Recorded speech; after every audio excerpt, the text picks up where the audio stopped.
I researched out when people are financially secure at home, what do they do? And my research indicated it wasn't the income. It's ironic. Someone that wins the lottery and wins millions of dollars isn't financially secure. You've probably heard these stories. They blow the money. They get drug addictions. That's not always the case.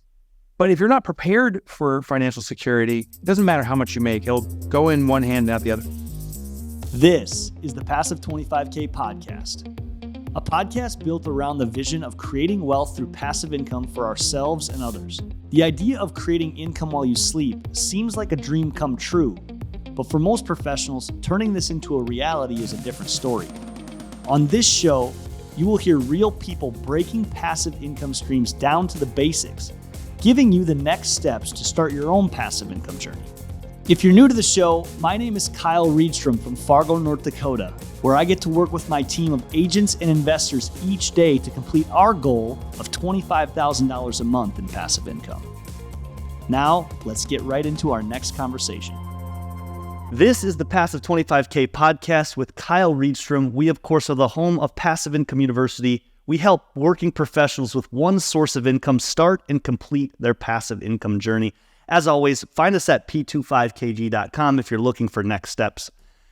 And folks, we have a special one for you today. Best-selling author, speaker, solver of entrepreneurial poverty, Mike Michalowicz has joined us on the show. Mike, very excited to have you on, man. Kyle, I'm excited to be with you. Thanks for having me. Yes. And Mike, you've written a profound book, Profit First, which I think should be a staple for all entrepreneurs. If you haven't read it, stop listening, mark it down right now. And small business owners out there need to hear this. We definitely drill into that today on the episode. But for those who might not have heard of you before, Mike, give them a little intro. I like to hear it in your own words and tell them what you're all about. Yeah, so the quick thing is entrepreneur my entire adult life, ever since I graduated college. And I never wanted to be an entrepreneur, by the way, never aspired to be. I couldn't get a job, and not a good one. But fell in love with the entrepreneurial journey very early on, as terrifying as it was. Well, one day I had the greatest wake-up call. I had built some businesses and sold them, and while that was very successful from the outside, they were never sustainably profitable. I made some money when I sold them. But then on my third business, I was a calamity. I lost everything. I decided to become an angel investor, investing in other small businesses. Not something I was ready to do yet. And I lost everything, including my home, everything except for my family. And that became this wake-up call that I needed to figure out basics of entrepreneurship, even though I had been one up at that point now 15 years. And I started to write down all the things I didn't know. I actually didn't know how to make a business sustainably profitable. I did not know how to make a business run without me. As I started writing these things down and starting to research them, I found solutions that were not what I expected. I thought to be profitable, just sell more. To make the business run without you, just work harder until the business just starts clicking. And none of that stuff is true. Once I started discovering this stuff, I wrote some articles about it. I wrote for the Wall Street Journal for a while. And I started getting feedback from readers of the Wall Street Journal saying, my gosh, this profit first thing you shared, working. And it was working for me too. And that's when I became an author. So I became an author now 16 years ago. And that's what I do full time. I do own multiple businesses, but my primary job is to study and research what makes small business successful. And in most cases, it's not the standard protocol that we follow. So I'm pretty contrarian in my approaches. I do prove them out in my own businesses. I test them out first. When the idea works, like Profit First, I write it, share it, then I'm on to the next project. Yeah, Mike, I think that's so interesting, and it comes through. I listen to a lot of your books. Thanks, dude. So it's kind of funny. You know this nasally voice of mine. I was gonna say it feels like we've talked many times, but This is the first time that you've talked back. So yeah, other than me talking to you, yes. But I hear that coming through, that you're constantly talking to thousands of entrepreneurs at this point, and not only talking to, you've listened to them. Yeah. And then you're really adopting their problems and creating amazing solutions. On this show, everyone we talk to is chasing financial freedom in their own way. Totally, yeah. And now hundreds of listeners tune in for each episode, and they're trying to unlock their next levels of this journey. And so one of the things, in your books, Profit First, Clockwork, is all about making your business run so you can be free. Yeah. now that I have you trapped on the show, I want to tap into some of that wisdom for you, man. You've been chasing this financial freedom journey. If you were going to do it over again, how would you say you would go about creating financial freedom in your life? Yeah. So there is no question for small business owners, for entrepreneurs, there's a direct correlation between your personal finances and your business finances. They're in lockstep. They're basically the same thing. And so if I'm struggling at home, there's no way my business is going to be healthy. And if my business is unhealthy, there's no way my home life financially is going to be healthy. So first of all, realize they're integral. Then what I did and what I suggested with Profit First is I researched out when people are financially secure at home, what do they do? And my research indicated it wasn't the income. It's ironic. Someone that wins the lottery and wins millions of dollars isn't financially secure. You've probably heard these stories. They blow the money. They get drug addictions. That's not always the case. But if you're not prepared for financial security, it doesn't matter how much you make. It'll go in one hand and out the other. But the greatest savings mechanism in U.S. history has been the 401k. So I'm like, why is it the greatest savings mechanism? Well, it's forced savings. And what's interesting about our human behavior, and all my work is around the behavioral implications of things we do. Because if we master our behavior, we'll get the results we want. What happens is, say I take home $1,000 a week. I'm just picking a random number. I will adjust my lifestyle naturally to live off every penny of that. I will maximize my lifestyle to manage that. When I take a 401k and say it takes out 15%, I'm $1,000 coming in. I have $850. Now I know there's other taxes and so forth, but let's just at a real basic level, I have $850. I will be in pain for about 1 month saying, oh, I used to have that extra $150. But very quickly, we behaviorally adjust and we achieve a new life standard. And in all the research I've done, we don't become less happy. Like, actually, we don't even see the impact in it. It's just like, oh, life's still pretty normal. But now you have 150 sitting in this bank account and it's accumulating, and 5, 10, 20 years later, you may have enough money there to support the rest of your life in retirement if that's what you choose to do. So I'm like, well, businesses need a 401k equivalent. And I'm not saying the 401k itself. I'm saying as a business owner, I need to take out money preemptively before it's used for a single penny. So say in the business, $1,000 comes in. What I teach in Profit First is take 15% of that as profit, hide it away from your business, and the remainder is what you have to operate your business. If we don't take our profit first, what most businesses do when $1,000 comes in, I say I have $1,000 to spend. We keep spending to the max. And then this common excuse builds up, Kyle. Business owners are saying, well, I need to grow more to be profitable. I need to grow more. Listen, I grew a company to $7 million in revenue. It was not profitable. And I know people have grown far bigger than that. But as you grow your business, more money does not mean you will take more money or at home. More money means I have more to spend. So Profit First is a behavioral intercept. And I'll share one last story around this to drive this point home. It forces us to save money by allowing us to do what we normally do. So I tell people, don't try to change who you are, channel who you are. So here's the quick story. I wanted to start working out regularly. This is now, I think 12 or 13 years ago. And at that point, I thought I was. But when I actually tracked it, it's like, oh, I thought I work out 5 days a week. I was working out like 2 half-assed workouts.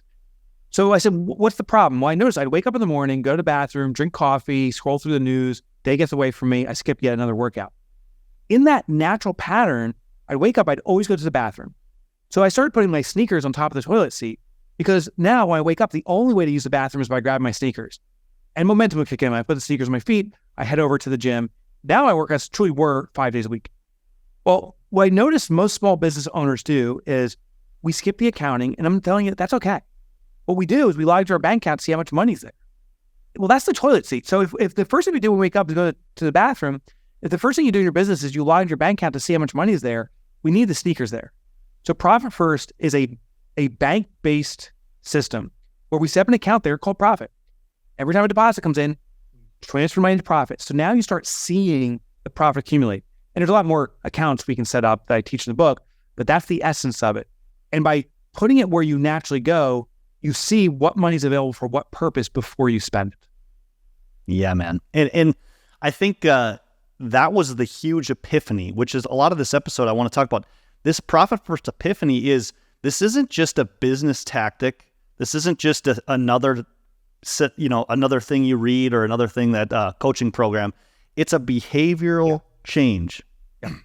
And, why would you say, in life and business, why does Profit First solve that? It's really because it's just force feeding you, right? Like you're adopting it. Yeah. And now you have no choice. And you have no choice. Yeah. It's rooted in a behavioral concept called Parkinson's law. By the way, nothing to do with Parkinson's disease. It's a different guy, but he was studying human behavior and he found this fascinating propensity that we all have.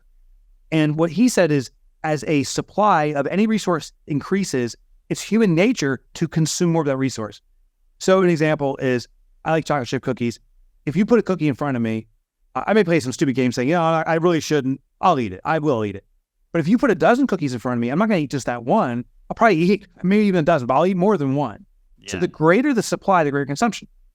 Well, what we saw in business is, and you're right, I am in direct contact now over the years with thousands of businesses. I've indirectly consulted or coached hundreds of thousands of businesses, and we've surveyed consistently as revenue increases, people's expenses in those businesses increase almost uncannily at the same rate. It's Parkinson's law. More money, more spending. So what Profit First does is it sets up this intercept. Is money comes in, some is rediverted, and we actually teach you how to hide it from yourself so you're not tempted. The money is diverted away, and now we're suppressing how much money we see is available. There's a flip side of Parkinson's law. So Parkinson said the more of a resource is available, the more we consume. He also stated that as there's a diminished availability of a resource, it's called forced frugality. You have to consume less. An example is, if you're given 5 days to complete a contract and send to a client, it might take you 5 days. That's the allocated time. If you have a conversation with the same client, the same parameters, but say, I'll get to you in 1 day, you likely will, because now there's a rush, right? So when you compress a resource, it forces you to act quicker, to act within those confines. But the greater part of the research was this. He says it also triggers innovation. When we have less of something, we find ways to savor that something or to expand on it. If you put, I don't know if you've ever gone to a French restaurant where you get a big plate with like one pea in the middle. I can eat that one pea for like 20 minutes. I'll cut it into pieces, you nibble it. Oh, it's so fancy. Because there's less available. I talk about toothpaste. When you have a new tube of toothpaste, put long beads on there. Watch how long an empty tube of toothpaste can last. We keep on squeezing it and rolling it. We do all these things to keep extracting. Innovation is what facilitates growth. So Profit First, as money comes in at the bank, we're going to hide some of that money away, and you'll see what's truly available to operate your business. Because if you want to have 15 or 20% profit, the remainder is what you must work off to sustain that. And yes. Parkinson's law will work in your advantage. You'll find innovative ways to work with what you have. Yeah, and I think everybody listening right now is having that moment where they're like, oh yeah, I remember in college when they gave me a tight deadline, it just magically always got done, right? Yeah. I ran a study. This is a quick side. I ran a study with entrepreneurs who went to college. I said, who here is really efficient at studying when there's a cram, when you have no time? Consistently, most people say they're best at studying when there's no time to study. That's yes. Parkinson's law. It forces us to study. Yeah, and when it sounds silly for people to say like, oh, what do you mean hide my money away? Remember, this is behavioral change you're seeking. Yeah. You're not actually trying to grow your business. You're not trying to make more out earn your spending. You're not, this isn't a budget. This is literally just changing your behaviors by like we just talked about, forcing it. Mike, on the other side of this, for somebody that's been, I always think of a presentation you did on YouTube where you said, at that time you said, I've had 43 quarters of consistent profit. And that really that really hit me. And I was like, wait, quarters, wait. And it's like, you don't, as an entrepreneur, sometimes believe that's even possible. It feels like you should have a good quarter and a bad quarter, but you're like 43. So for you on the other side of this, Mike, with businesses that are running by these systems, what's that look like in your world? Just kind of give us a sneak peek into, hey, how does this work when you're actually flowing and it's been working from year after year after year? Yeah. And this quarter, it just ended in June. And in June, it was my second or third quarter of profit distributions. And we already have profit reserved for next quarter. So it's quote unquote guaranteed. So here's how the system works. Money comes in, that's called your revenue. But I make that income depository only. What most businesses do is we allocate money into one bank account, we see how much money's there, and then we say, well, that's how much money I have to spend. That's where Parkinson's law works against us. So we're going to pre-allocate money towards intended use. Some goes for profit, Some goes to our owner's compensation, which is different than profit. Profit's a reward for taking the risk of starting a business. Owner's compensation is for the work you do in the business. It's your salary. Tax reserve, the biggest bill associated with operating a business that business owners are least prepared for is taxes. And your business, regardless of the formation, can pay your taxes. Talk from the accountant how to do it. Sometimes you do a reimbursement. And there's the operating expense of the business. That's what you use to run the business. So $1,000 comes in, it gets carved up. I may have like $500 for operating the business. That's the allocation. Now when I log in the bank account, I know what's intended for what purpose. The profit I hide away. So usually I use a second bank and I hide it away. Taxes that get paid out sometimes quarterly, I'll hide those away. The owner's compensation is what I use to support my lifestyle. OpEx is the company's lifestyle, if you will. The profit, as it's accumulating, every quarter we take it out. Now, I don't take out 100%. I teach the nuances of this, but you take out a portion of it. This was modeled after big corporations.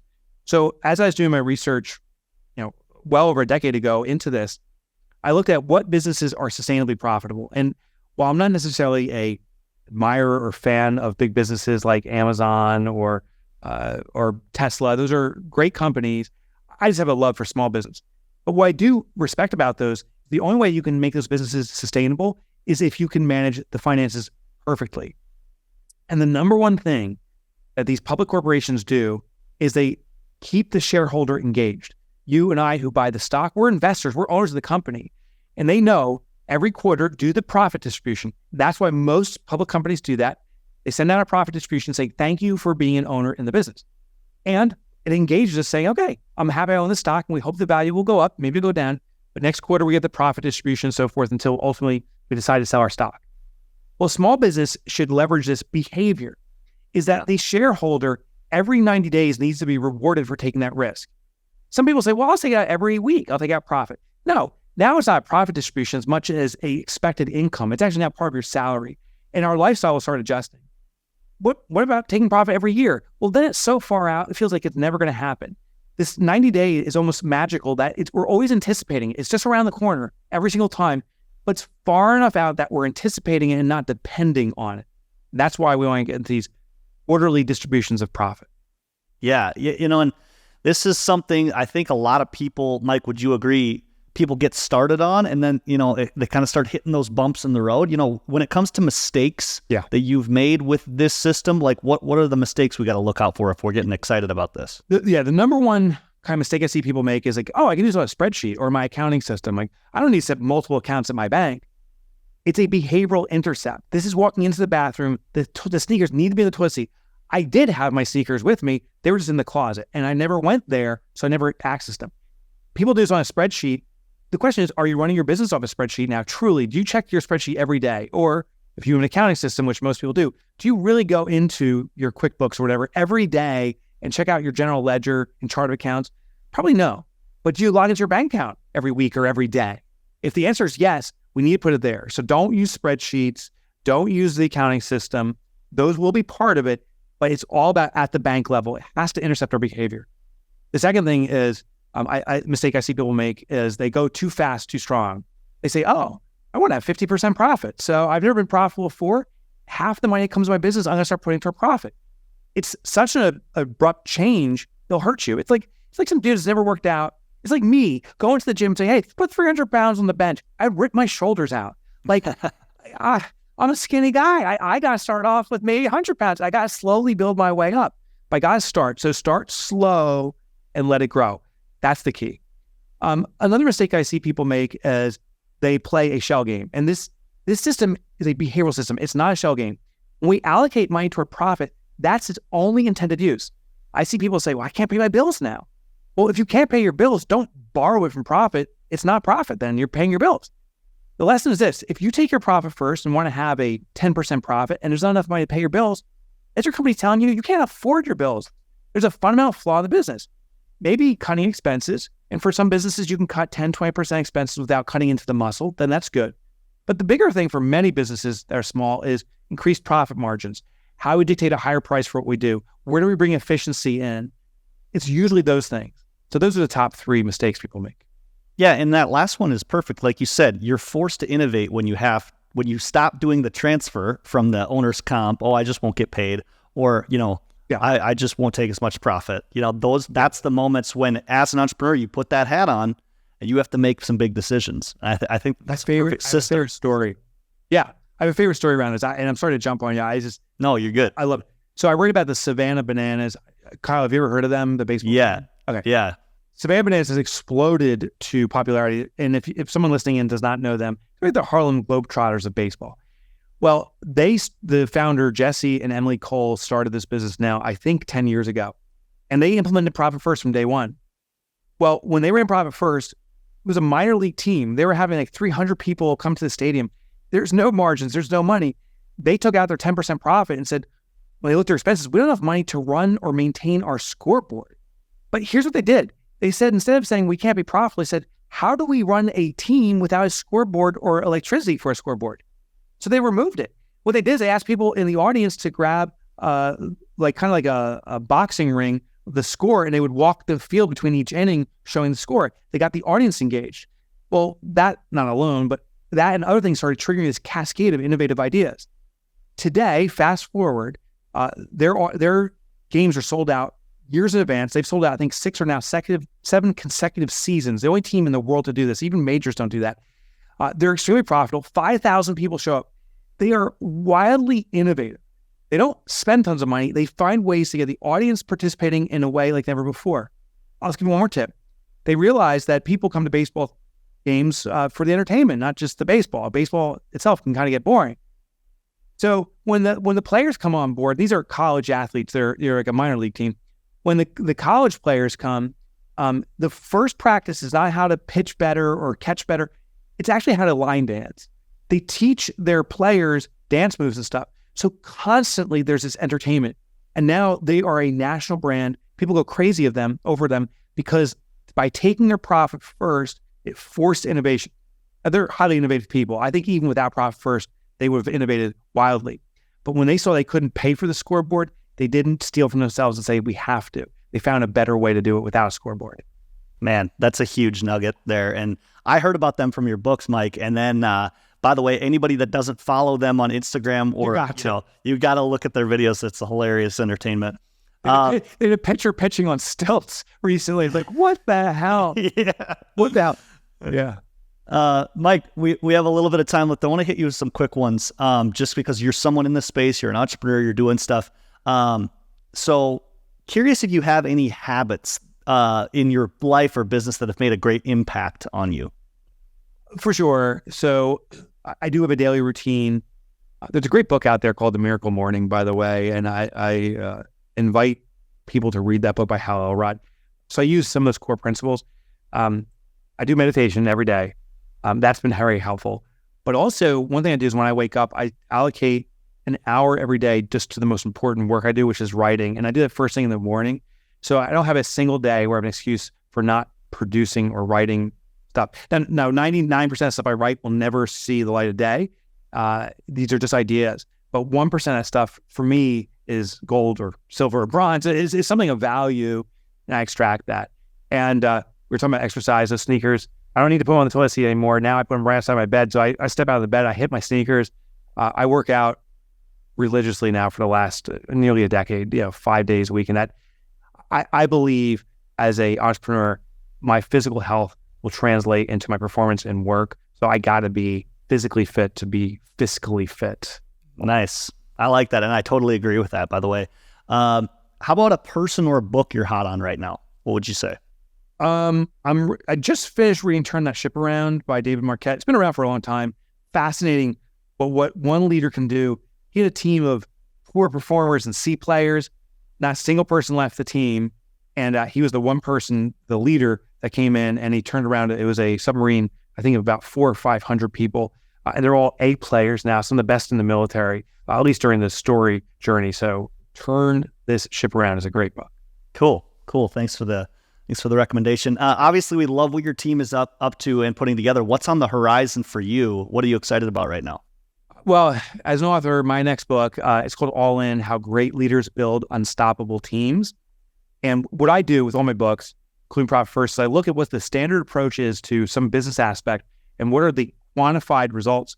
So with Profit First, many people take their profit last, right? We're told sales minus expense equals profit. So that's the formula we follow. Well, how does that work? Less than 17% of businesses globally are sustainably profitable. Most people are getting crushed. So like that formula is wrong, and that's why we're profit first. But when it comes to building extraordinary teams and retaining extraordinary teams, interviews are one of the primary tools. The results are horrific. Interviews are one of the worst mechanisms for bringing on talent. So I propose would maybe consider a radical idea, but it's actually very established in other, not industries, but in the sports community, that brings in top talent to sports teams and can be translated directly into business. That's just one of about 15 different strategies I have in All In. Cool to hear. Mike, this has been an extraordinary opportunity for me to have you on, man. It's like you've been coaching me for the last 5 years. Awesome. Your books, your words, your systems are all over our businesses. And the work you're doing is truly helping my wife and I and my family achieve our goals. So, dude, I just want to say thank you, man. Oh, you're very welcome. I'm proud of you. Keep doing it, man. And you know what? It's a little bit selfishly. The more successful you and your family are, the more your community is served, the more our country is served, the more the globe is served. So just go out there and kick ass. It serves all of us. Yeah. And everybody that's listening, go out there and kick ass. And Mike, you and your team, don't stop chasing those peaks, my friend. Yeah. I'll end this episode asking you, the audience, the same thing I always do. What's one action step you can take on what you heard from Mike today? Don't wait. Action is key. And if you guys are currently on your passive income journey, reach out, tell us your story. We truly believe that we can accomplish financial freedom better together. This has been another episode of the Passive 25K podcast with Kyle Reedstrom. If you liked what you heard today, I encourage you to subscribe to our YouTube channel and like this video so we can get more of these conversations out to people that are curious about starting their passive income journey. And if you are thinking about starting your passive income journey, the next steps are to go to our website at p25kg.com and hit apply. This will get you into our application to join our community called Passive Income University, where you can learn everything there is to know about starting and completing your passive income journey. Thanks again for tuning in. I'll catch you next time for another conversation on the Passive 25K podcast.